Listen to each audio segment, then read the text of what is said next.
Hello BookTube, welcome to Lizzie Faye Loves Books. I'm Elizabeth, and today I'd like to talk about The Sinister Sweetness of Splendid Academy by Nikki Loftin. This is a middle grade book, and the reason I picked it up is because it's one of the Sunshine State Young Reader Award finalists for the 2016-2017 school year. If you are unfamiliar with that program, the Florida Association for Media and Education each year puts out a list of 15 books for all different grade levels, and this is one of the books for the 6th to 8th grade list, and it's basically a recommended reading list. And throughout the state there are different motivational things that different schools can do to encourage their students to read these, and then towards the end of the year any student who has read at least 3 of the books are encouraged to vote for their favorite, and then there is a winner chosen at the end of the school year. So this is one of the 15 books. Last year I read all 15 of the 6th to 8th grade books and all 15 of the 3rd to 5th grade books. Next year, when both my kids are in high school, I will probably move up to the teen books that are chosen for the list.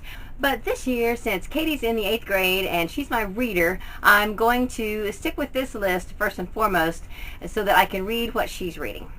Now, a little bit about the story first. This is about Lorelai, and it starts out with her and her older brother, father and stepmother, in a car passing by a site where a new school is being built, and they're just laying the foundation, and she sees a sign that says, you know, coming soon, Splendid Academy, and then they pass by that same spot 3 days later and the school is completely finished.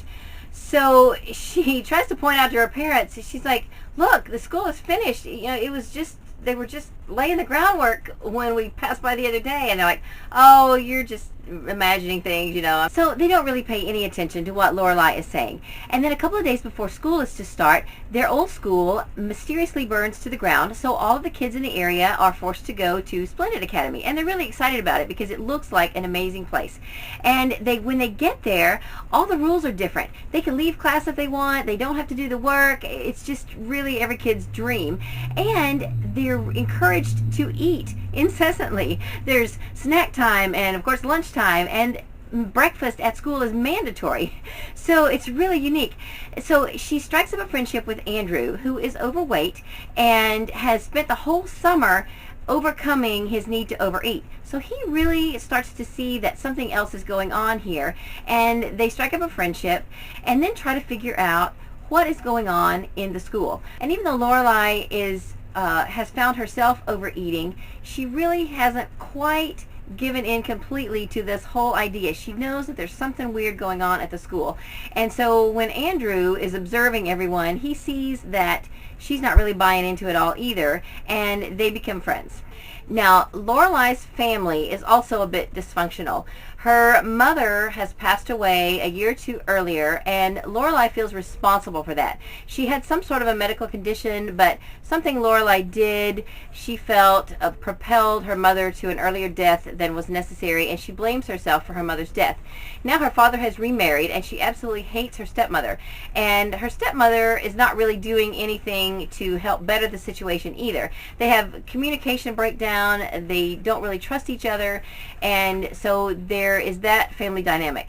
Now, when Lorelai goes home and tries to explain to her stepmother that there's something weird going on at the school, of course her stepmother doesn't believe her at all and just says, go back to school, you know, there's nothing wrong, it's fine, you know, don't worry about it. So now I thought the storyline was great. It really kept me interested. I read the book in about a 2-day period, and I probably could have read it sooner, but of course life happens. But what really made this book fantastic are all of the other underlying themes that are brought up, which I think are so relevant to middle schoolers today.